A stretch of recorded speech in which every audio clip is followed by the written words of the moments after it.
84 गुणिले 144 बरोबर 69,696 आणि मग याला अनुसरून इथं प्रश्न विचारला आहे, याचं वर्गमूळ विचारलेलं आहे.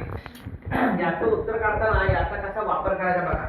छोटे दशक शतक हजारच्या ठिकाणी दशांश चिन्ह आहे. दशांश चिन्ह अंशस्थानचं काढून टाकायचं. 69,696 त्या बदलाला भागिले 1000 केलं. हे दशांश चिन्ह काढलं, 1000 का लिहिलं.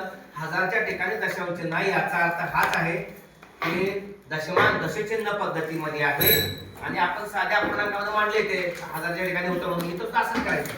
सहजताने दशकाच्या ठिकाणी दशांश चिन्ह आहे त्यामुळे 144 भागिले 10. सिंपली लक्षात ठेवायचे ह्या शून्याने शून्य गेले पण हा जो गुणाकार आहे त्याने दिला या दोघांचा गुणाकार हा आहे म्हणून वर्गमूळामध्ये हा गुणाकार येतोय 484 गुणिले 144. खाली काय आलं? हे 100 आहे इथं. हे 100 आहे का राहिलेलं? हे 100 आणि थोडं 144 कुठून आलं समजलं का? दशांश चिन्ह दशकाच्या ठिकाणी 10 ला दाबले 100 राहिलं. हे 144 ला 144 दिले का? दशांश चिन्ह देताना छोटे दशक शतक 4.84 पण 4.484 असं तर याचं वर्गमूळ 22 आणि दशांश चिन्ह इथं आहे म्हणजे 2.2 याचं उत्तर आहे कारण 2.2 चा वर्ग 4.84 आहे. याचं जे उत्तर आहे त्या पर्यायामध्ये पहिलाच पर्याय 2.2. समजलं सगळ्यांना? तुला समजलं का? ठीक ओके. स्टार्ट. प्रश्न आहे दशांश अपूर्णांकावरचा 6.28 गुणिले 3.14 भागिले 9.42 गुणिले भागिले 3.14 चा वर्ग 12.56 असे प्रश्नाचे आहे हे पर्याय. तर 6.28 गुणिले 3.14 भागिले 9.42 भागिलेचं गुणिले करतोय हे वर घेणार आहे. 12.56 वर घेतले आणि 3.14 किती वेळा आहे? 2 वेळा आहे ना? 2 वेळा. चला 3.14 ला 3.14 गेले का? गेले. 3.14 ची दुप्पट ही आहे का? आहे. चला मग काय राहिलं?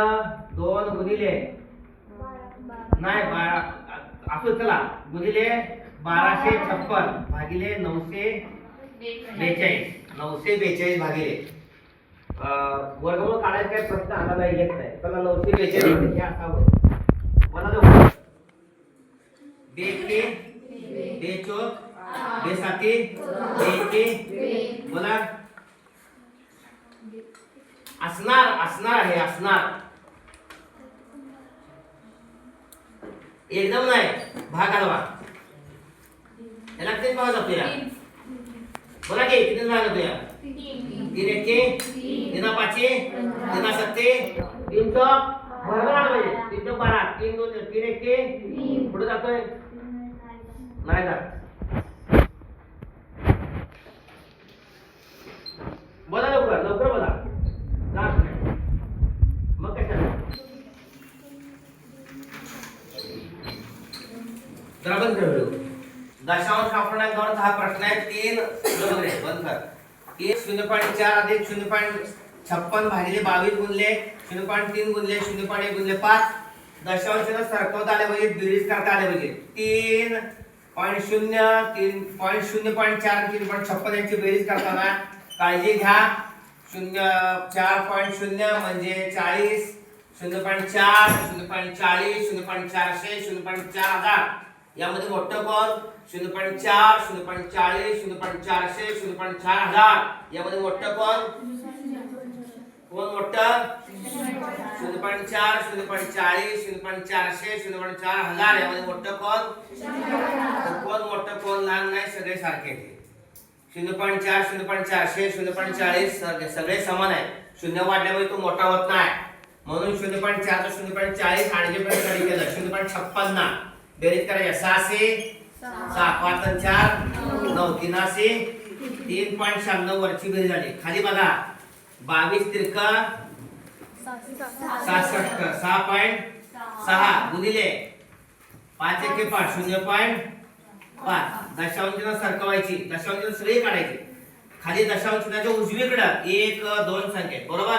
दशांश चिन्हाच्या उजवीकडे 1 आणि 2 संख्या वर किती संख्या द्या 3 म्हणजे 303 नाही 2 ला 2 गेल्या दशांश चिन्ह गेली 396 भागिले 66 गुणिले 5 11 70 67 11 त्रिका 33 किती उरले 6 पुढे 66 झाले 11 सक्का 6 एके 6 साई अंश 6 आणि छेद 5 ला 6 छेद 5 हे 7 छेद 5 समज दशांशाचा सरपंच कसं सोडवायचं 1 छेद 4 6 गुणिले 10 अधिक 1 छेद 4 गुणिले 10 वजा 1 छेद 6 गुणिले 4 तर आपल्या लक्षात येईल छेदस्थानी 6 10 4 याशिवाय संख्या नाही आहे का 4 6 10 शिवाय संख्या आहे का छेदस्थानी नाही 6 10 इथे काय कमी आहे छेद 4 गुणिले 6 गुणिले 10 ला की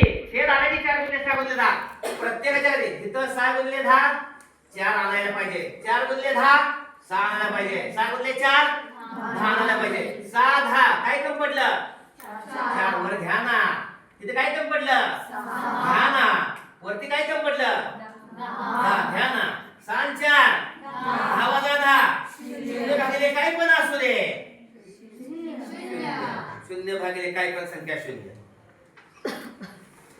लक्षात आलं का नाही अखेर 7 1 छेद 2 5 छेद 3 9 छेद 11 आणि 17 छेद 12 हे 5 अपूर्णांक आहेत हे चढत्या क्रमाने मांडायचे चढत्या क्रमाने मांडून सर्वात मोठा सर्वात लहान अपूर्णांक कोणता हे बघायचा आहे आणि यातला फरक आपल्याला घ्यायचा आहे तर काही सांगितलं 17 मोठं दिसतंय एक काय दिसतंय लहान म्हणून मोठं तर मी अचूक सांगतो या ठिकाणी प्रत्येकावरती एक शून्य द्या वरती 40 छेद 2 10 छेद 2 50 छेद 3 90 छेद 11 आणि 170 छेद 12 हे तर पचलं हे पचने पडले का नाही वरती शून्य दिलं ठरवायसाठी प्रत्येकावर शून्य दिलं एकावर दिले का दोघावर दिले का सगळ्यावरती शून्य दिलं 40 ला 20 40 ला 2 न भागलं 7 आहे चला 7 5 एक दशांश चिन्ह काढूया 7 5 35 40 बंद 35 गेले उरलं 5 50 ले 7 7 भागूया इथे किती आलं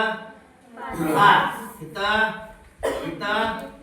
3 1 3 उरले 2 3 3 18 16.6 हो का 3 3 1 3 उरले 2 20 झाले नाही 3 18 20 न 18 गेले उरले किती 2 पुन्हा 3 18 16.6 आले नाही चला 11 88 उरले 2 20 झाले 11 1 11 जाऊया पुढे तिथं 12 1 उरले 5 50 झाले का 12 चौक 48 आता मला सांगा सगळ्यात मोठा भागाकार यातला कुठला 5.7 ते 5 ते 16.7 ते 8.1 ते 14 16.6 मग पुन्हा उरला 16.6 5 छेद 3 वरून आलं 5 छेद 3 सर्वात मोठा तुम्ही सांगितलेलं म्हणजे 5 छेद 3 मोठा होता का मार्क्स साफ चुकीचं अंदाज पंच अजिबात चालत नाही गणितामध्ये सर्वात लहान कोण आहे याच्यातला बघा 5.7 5 16.7 पण 1 14 सगळ्यात लहान कोण झालं 5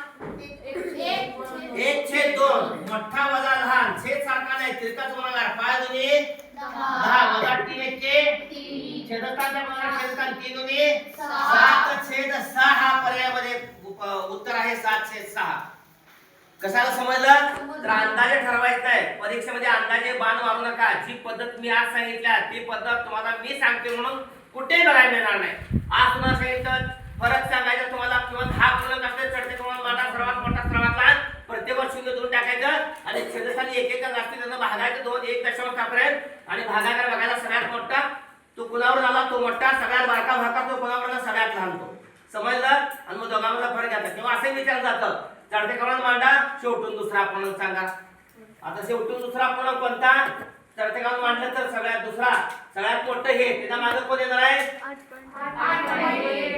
अरे 14 येणार 14 म्हणजे 2 नंबरला कुठला तिकडून बसणार आहे 17 छेद 12 चुकून अजिबात हे चढत्या क्रमांक मांडायचे आणि शेवटून तिसरा अपूर्णांक कुठला येणार आहे शेवटून तिसरा हा पहिला हा दुसरा तिसरा 8 कुठला मग 9 छेद 11 ओके समजलं सगळ्यांना दशांश अपूर्णांक हे अपूर्णांक दिले आहे ते चढत्या क्रमांक मांडायचे लहान मोठे पण ठरवायचे यासाठी मी काय सांगितलं शून्य वाढवायचं प्रत्येकावर द्यायचं आणि छेदस्थानच्या संख्येने भागायचं एक दशांश उत्तर काढायचं सहज आपण काढू शकतो त्यावरून ठरवायचं ओके